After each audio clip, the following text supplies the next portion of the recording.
आपका परिचय? मैं डॉक्टर अजय श्रीवास्तव हूँ, चाइल्ड स्पेशलिस्ट और यूपी आईएपी का जनरल सेक्रेटरी। यहाँ सुमित्रा हॉस्पिटल चलाता हूँ।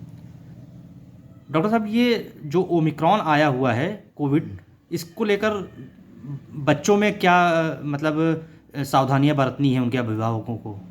ये वही सावधानियाँ हैं जो पिछले 2 सालों से चली आ रही हैं। आपको ये ध्यान रखना है कि ओमिक्रॉन जो है वो भले ही अलग सा एक म्यूटेशन है, जो कि कहने के लिए उसकी गंभीरता कम है, लेकिन कम गंभीरता के बाद इसकी इन्फेक्शस इतना ज़्यादा है कि ये बहुत तेज़ी से फैलता है। और ये इतनी तेज़ी से फैलता है कि इसने अब तक के सारे रिकॉर्ड अपने बढ़ने के मामले में ऑलरेडी तोड़ दिया है।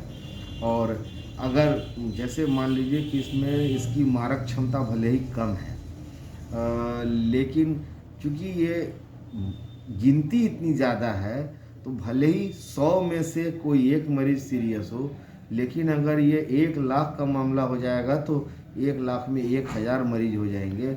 और अगर ये गिनती अगर करोड़ में जाएगी तो आप समझ सकते हैं कि स्वास्थ्य सेवाओं पे कितना ज़्यादा प्रेशर पड़ेगा, और फिर वही सारी दिक्कतें शुरू हो सकती हैं जो कि पिछले वेव में लोगों को भर्ती कराने में हो रही थी। चलिए आइए ओमिक्रॉन के बारे में कुछ और बातें करते हैं। तो ये ओमिक्रॉन जो है वो, जैसा कि आप लोग सब जानते हैं कि ये म्यूटेशन हुआ है, और इस तरह के पहले भी म्यूटेशन हुए हैं।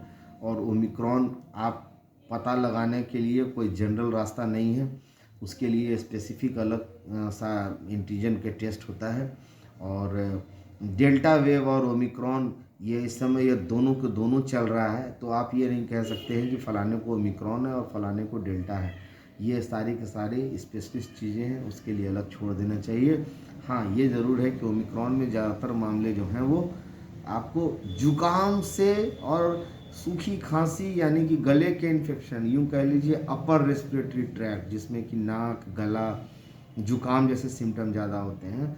फेफड़े इसमें रिलेटिवली बचे रहते हैं। और जो डेल्टा वेव होता है और जो पहले वाले जो इसके कोविड-19 वायरस के जो टाइप सब थे, उसमें फेफड़ों में सूजन आती थी और निमोनिया और उससे रिलेटेड इम्यूनोलॉजिकल चीज़ों की वजह से दिक्कतें ज़्यादा होती थी। तो निश्चित रूप से दिक्कतें कम हैं, लेकिन आप जानते हैं कि जुकाम कितनी तेज़ी से फैलता है।